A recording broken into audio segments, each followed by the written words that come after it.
مولاي صل وسلم دائما أبدا على حبيبك خير الخلق كلهم.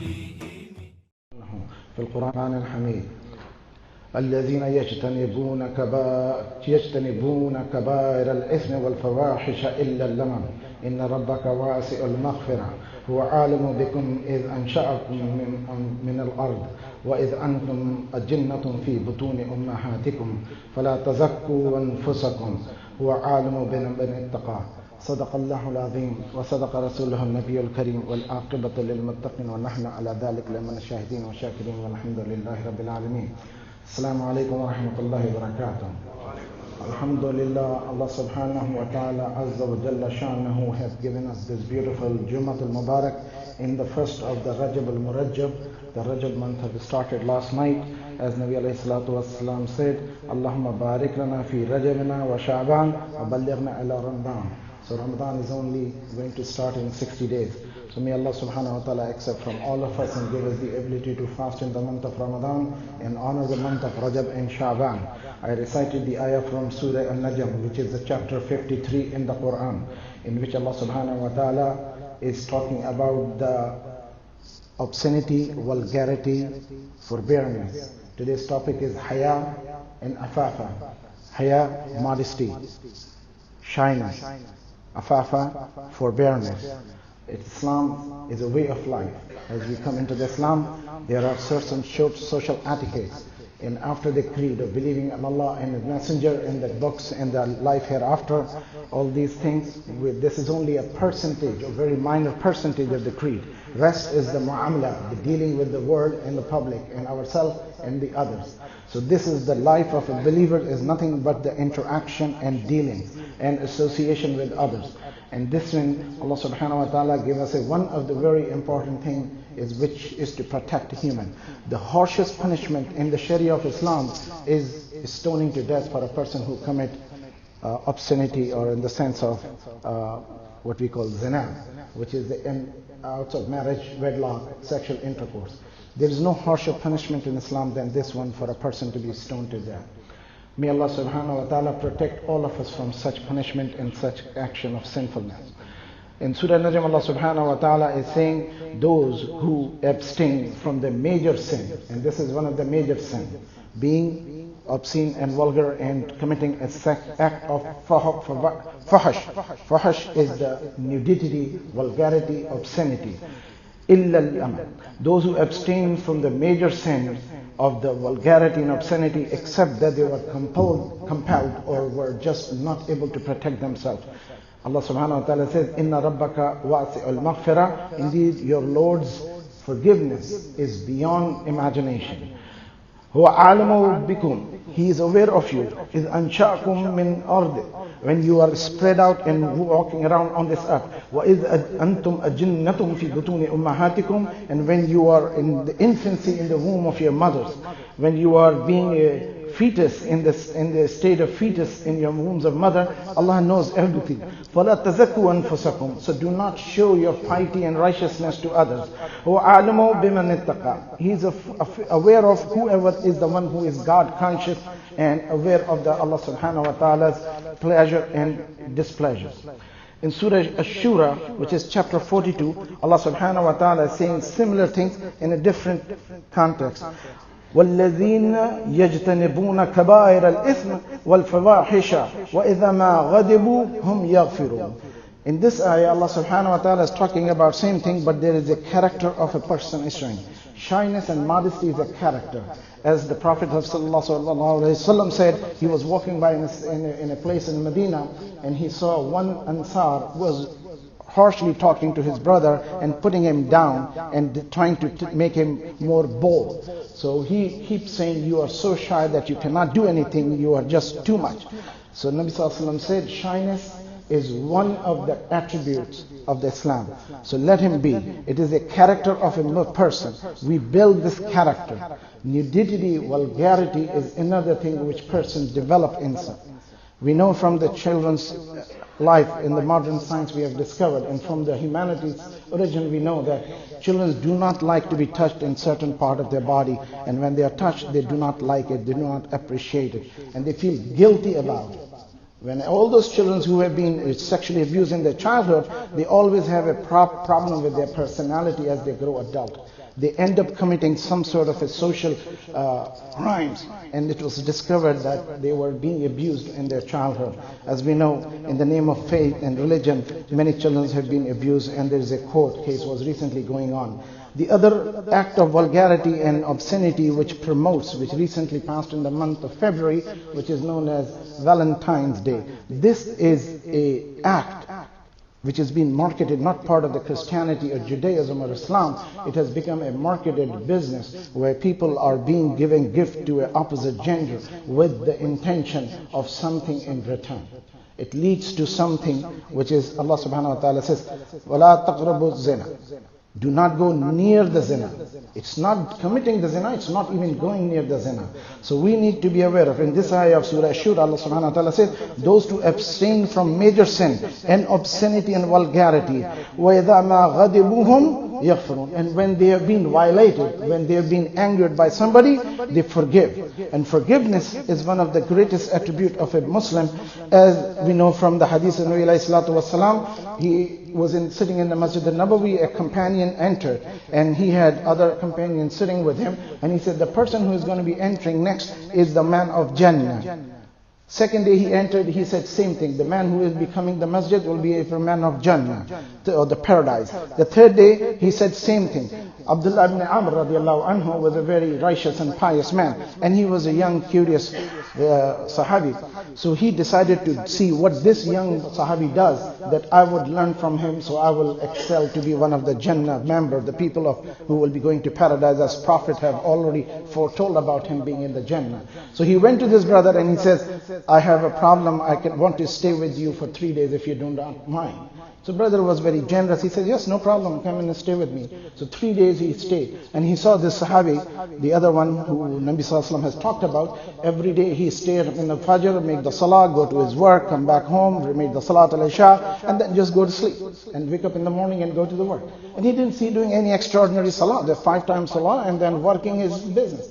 So third day he got disappointed. He said, I don't know what the Prophet was talking about. I do more extraordinary nawafil and qiraat and salah and tahajjud and all that.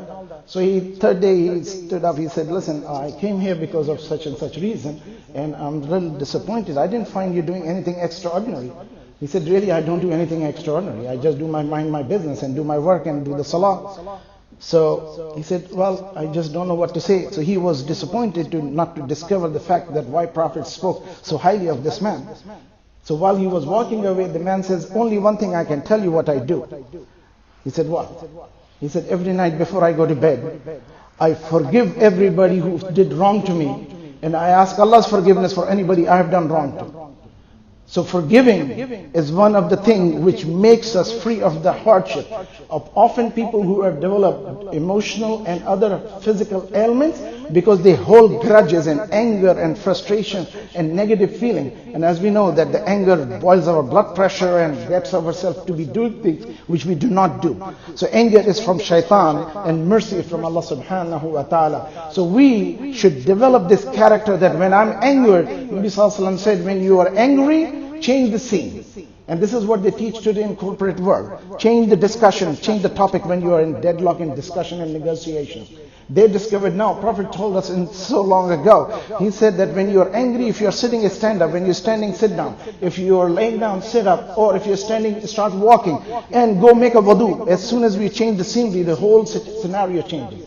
We came from our work today and now we are going to go back to work. But within this environment, we have a total different mindset. So as soon as we change the scenery, the anger feeling goes down and body starts seeing different things. When people are anxious and upset about it, they have internal feeling they cannot express. Emotions are in the air. When we eat food solid, eliminate with the bowel. When we drink liquid, we eliminate with the bladder and the sweating it out. But emotions and thought and angers and feelings have no matter to it. So they have to be verbalized. They have to be diffused in a way that a person could get out of that scene. And that one moment of commitment or doing things can make a life and death difference. People often commit crime, murder, divorce out of anger. Nobody do these things out of just fun and happiness and celebration. So we as a human, we know our nature that we react to the environment and the situation. And Allah subhanahu wa ta'ala says, لَقَدْ كَانَ لَكُمْ فِي رَسُولِ اللَّهِ أُسْوَةٌ حَسَنَةٌ لِمَنْ كَانَ يَرْجُو اللَّهَ وَالْيَوْمَ الْآخِرَةَ وَذَكَرَ اللَّهَ كَثِيرًا. Nabi sallallahu alaihi wasallam say, Allah subhanahu wa ta'ala says, indeed for you, in the personality, in the being of Muhammad sallallahu alaihi wasallam, not his character, his personal being, and whatever come out of his existence, there is the most beautiful attributes and character and personality to follow. Whoever believe in returning to Allah subhanahu wa ta'ala in the day of judgment, and who does the dhikr of Allah subhanahu wa ta'ala. So often people try to anger us. It is really my perception of the world, not the perception of world of me. It is I who make my perception. When I open my mouth, I give my expression. When I see things, it shows us. Now if you log into the computer and if you play certain things on your cell phone, Google will know about it, where you were, what website you were searching. Government can watch on you what activities you were doing. So not just Allah, even people are doing. So if people can do that, what we are doing and what we are watching, actually nowadays the cell phone tells you how many hours you spend on whatever things what you were doing on the phone. Allah subhanahu wa ta'ala is watching you all the time. He is watching us all the time, yet we do not fear Allah. But because of the government, we do not want to turn on our following on the phone. Subhanallah. Which we are proving the human can follow us. Allah subhanahu wa ta'ala is saying, كُنْتُمْ خَيْرَ أُمَّةً أُخْرَجَتْ لِلنَّاسِ تَعْمُرُونَ بِالْمَعْرُوفِ وَتَنْهَوْنَ عَنِ الْمُنْكَرِ وَتُؤْمِنُونَ بِاللَّهِ. You are the bestest of the best nation Allah has ever ordained and commanded to be existed 2,000 years before the creation of Adam alayhi salam. 2,000 of Allah's time. We do not know what was that time. So we do believe from the hadith that we today were determined to be sitting here in this very moment and listening to this thing. Some of us will take it positively. Some of us will say this is a repetition of that. فَذَكِّرْ إِنَّ الذِّكْرَ تَنْفَعُ الْمُؤْمِنِينَ. Do the reminding, and the reminding and remembrance benefit the believers. So for us it is to know that Allah subhanahu wa ta'ala is watching us. We are already predestined and ordained. يُضِلُّ بِهِ كَثِيرًا وَيَهْدِي بِهِ كَثِيرًا. Many of the people take guidance from this Quran, and many of them become misguided. وَمَا يُضِلُّ بِهِ إِلَّا الْفَاسِقِينَ. The misguided are none but those who know, understand, comprehend, and become the fasiq, disobedient to commands of Allah and His Messenger Muhammad Rasulullah sallallahu alayhi wa sallam. Allah subhanahu wa ta'ala in every way, in every possibility and situation is telling us that we have to live by the way. Inna deena indallahi Islam. The way of life with Allah is Islam. We should not seek outside Islam a way to be perfecting ourselves. Those who have an incomplete way of religion and way of life and a belief system, then they should go outside to seek a new thing to incorporate in their life to make a better way of life. So this culture of Halloween celebration or Valentine's Day celebration or such and such celebration, these are the world way of doing things. Islam has a perfect, complete way of life. Every day is a Mother's Day. Every day is a Father's Day. Every day is a wife's day. Every day is a woman's day. Every day is a man's day. Surah Nisa tells us what is a woman's day is all about. What the woman is all about. What their rights and what their rights and the life should be like. So Islam gives us a comprehensive way of life. And Haya is one of the shu'bah. The Nabi Sallallahu Alaihi Wasallam said, Iman has 70 darajat. The highest is saying La ilaha illallah. The lowest is to remove an obstruction in the path of people when they walk. And in between those 70 grades, Iman is one of the darja or the stages or standards of belief. So this is Haya, is one of the attributes and one of the darja or the states in the iman.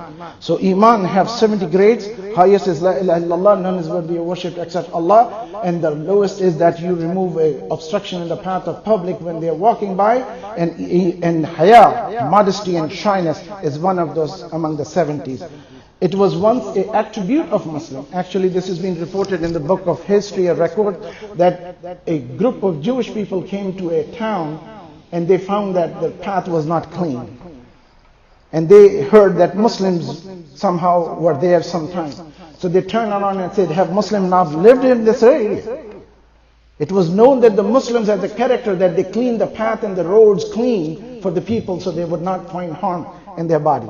As you know, when we walk on the street, if there is a little thorn or little rusted nail is sitting around on the road and somebody got pierced in their foot, they can get an infection which can cause their limb, which is called tetanus, which you all have heard about. We get a shot of that. That's just from a little metal, could be pierced into human body.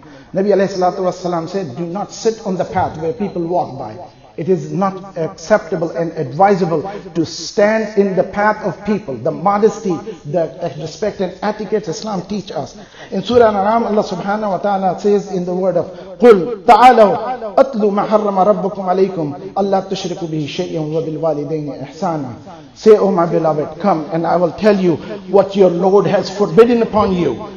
That do not make partners with anybody with Allah subhanahu wa ta'ala. Do not make partners of anybody with Allah subhanahu wa ta'ala in act of worship. وَبِالْوَالِدَيْنِ إِحْسَانًا. And treat your parents with the utmost love and respect and honor. وَلَا تَقْتُلُوا أَوْلَادَكُمْ مِنْ أَمْلَاقٍ. And do not kill your children out of the fear of poverty. نَحْنُ نَرْزُقُكُمْ وَإِيَّاهُمْ. We give them the sustenance and to you also. وَلَا تَقْرَبُوا الْفَوَاحِشَ وَمَا ظَهَرَ مِنْهَا وَمَا بَطَنَ. And do not go near obscenity, vulgarity and nudity, either manifest publicly or secretly. وَلَا تَقْتُلُوا النَّفْسَ الَّتِي حَرَّمَ اللَّهُ إِلَّا بِالْحَقِّ. And do not kill any soul unjustly, except that is what is commanded by the Islam and Sharia. ذَلِكُمْ وَصَّاكُمْ بِهِ لَعَلَّكُمْ تَعْقِلُونَ. And this is the will Allah has given to you so that you may have intellect, aql. People question that where in the Quran is mentioned about brain. Aql is in the brain. And this is the place where Allah subhanahu wa ta'ala have taught us. And in Quran Allah subhanahu wa ta'ala says, وَهَدَيْنَاهُمْ نَجَدَيْنِ. We have given the mankind two paths. The righteous path and unrighteous path. It is our free will that we will be judged, and we have been given the ability. We know that we don't touch fire, and we know that we don't go in the path of harm, and we try to abstain from this. And when we turn away from Allah and His Messenger's command, Allah subhanahu wa ta'ala reminds us in the Quran, Ya ayyuhal insan, ma gharraka bi rabbikal kareem. O you mankind, what made you so arrogant towards your Lord? What He commanded you. Alladhi khalaqaka fasawwaka fa'adalaka fi ayyi suratin ma sha'a rakkaba. The one who made you, created you and perfected you. So Allah subhanahu wa ta'ala is reminding us many of these things what we need to know, and which is very common. So whenever there is a moment or situation where obscenity and vulgarity is coming, temptations are there. And the age of temptations could be any time, but most highest temptation is when we come from puberty to the early, call about 60s, 70s age, when we stop getting interest in these things. And these are the moments where we need to observe and watch ourselves. Nabi alayhi salatu wasalam says, have haya with your Lord. He said, have haya with your Rabb. Sahaba said, Ya Rasulullah, we do modesty and shyness to Allah subhanahu wa ta'ala. And we do the thank of Allah subhanahu wa ta'ala. Nabi alayhi salatu wasalam said, the haya is not what you are doing or what you are interpreting. Haya is from head to toe, and what is inside your body, in your bellies, that all should be protected from not violating the commands of Allah subhanahu wa ta'ala. And remembering that your death is coming. Your bones will be turning into dust, and you will be resurrected in the day of judgment, whether you like it or not. And these are the teaching of our Muhammad Rasulullah sallallahu alayhi wasallam. He taught us in the hadith. Nabi sallallahu alayhi wasallam said, whenever there is a haya, it decorates the person or the matter. When the haya is gone, obscenity comes in, it indignifies the matter and the affairs. And Nabi sallallahu alayhi wasallam said, Inna mimma adraka an-nasu min kalam an-nubuwwati idha lam tastahi fansat ma shay. Another hadith is, فَإِن لَمْ تَسْتَحِ فَافْعَلْ مَا شِئْتَ. Which means that whatever attributes have come from the prophets, from the knowing of the knowledge and the teaching and the practices of the prophets, is that whoever does not have haya, the modesty and shyness, then he can do whatever he wants. And this is where the haya is very important. And he said that every religion has a characteristic. And haya is the character of Islam. The modesty is the character of Islam. Once he was walking by and one of the companions was taking bath, and that time this was not clear how to cover and be modest, and he was just naked, not fully dressed. Nabi Sallallahu Alaihi Wasallam went into the mimbar and started giving a khutbah, said that when you take shower and bath in public, because in those days they didn't have inside home bathrooms or the attached bath as we have in our homes today, so people used to just wash publicly. So this Sahabi was undressed completely. So he said, whenever you take a bath, properly cover yourself. Men has a waist to knee, and women have a hair to down to the ankles and the wrist. These are the area, and the face could be exposed on them in the public.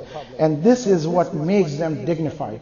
Recently, when a Muslimah got the Nobel Prize, and somebody questioned her that you are such a literary person, and she got the Nobel Prize on the literature and being very much scholarly. And the reporter asked her, being so educated and such a wise person, you still dress up and fully cover with the hijab?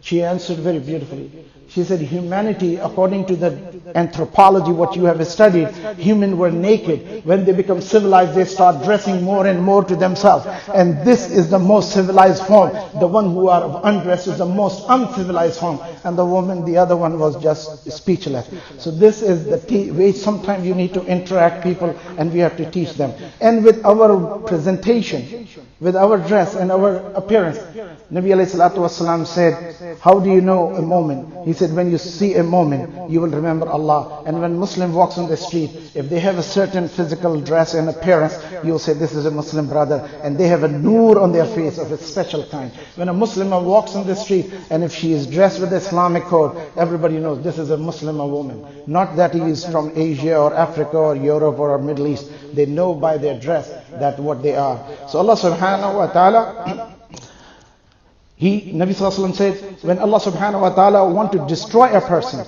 wants to kill a person, فَإِذَا أَرَادَ اللَّهُ أَن يَهْلِكَ الْعَبْدَ, He used the word halak, when to kill the person. First thing He take out of this person is modesty and forbearance.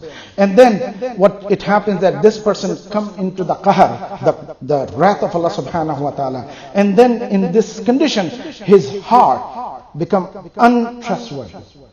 And once the untrustworthiness comes into his heart and the trustworthiness is taken off the heart, then this person starts doing the mistrustfulness, khayana, and he has no haya in him. He starts stealing things. When a person is steal things, that person has no Allah in his heart, or the qahar of Allah is in that heart. And then after that, Allah subhanahu wa ta'ala, last thing He takes is the mercy, the rahm from his heart. When the rahmah is taken out of the heart of a person, then he committed crime and sin, violate the young and adult and man and woman, kill their life, rape them, murder them, steal them, rob them, cheat them, and does not have a remorse. And that is the attribute and the characteristic which Islam teaches for a Muslim to develop for himself and for the people. There are many hadiths and many more things to talk about. Allah subhanahu wa ta'ala, Nabi sallallahu alaihi wasallam, Allah subhanahu wa ta'ala says about him, وَإِنَّكَ لَعَلَىٰ خُلَقٍ عَظِيمٍ. You were the best of the best characteristic, the khuluq, the etiquettes, the manner. You have been created. Nabi sallallahu alaihi wasallam says, بُعِثْتُ لِمُكْرَمِ الْأَخْلَاقِ. I was appointed to perfect the etiquette and the mannerism. Islam teaches us haya. And haya comes first from the eyes and the ears. When we hear certain music, certain voices, we start responding to them. Certain music is shaitanic music, the satanic music, where people start doing drugs after listening to that. Some youth I spoke with and I asked them, what made you to do the drugs? They said that certain music they were listening to, that teaches them and incites them. And human body responds. 5 senses we have, they respond to the environment. When somebody touches us, we know the touch of a father and mother and other opposite gender. We know the touch of a child and a sick person and a person who people touch and heal. We have all those kind of touches. These little receptors in our fingertips, they give us all the sensation and we react to the environment. When we see certain things, sometimes when we listen to the religious talk and then after that we go out and see certain things obscene, first we think, why? But then suddenly we start saying, okay, that's okay. So there are a lot to talk about. We are the people who are supposed to have a perfected deen and way of life. We need not to adopt from anybody else. We need to give them. We are the bestest of the best nation Allah has ever created, who promote good, forbid evil, and believe in Allah subhanahu wa ta'ala. If we abandon our way, then we will be adopting somebody else's way. So may Allah subhanahu wa ta'ala give us the ability to not to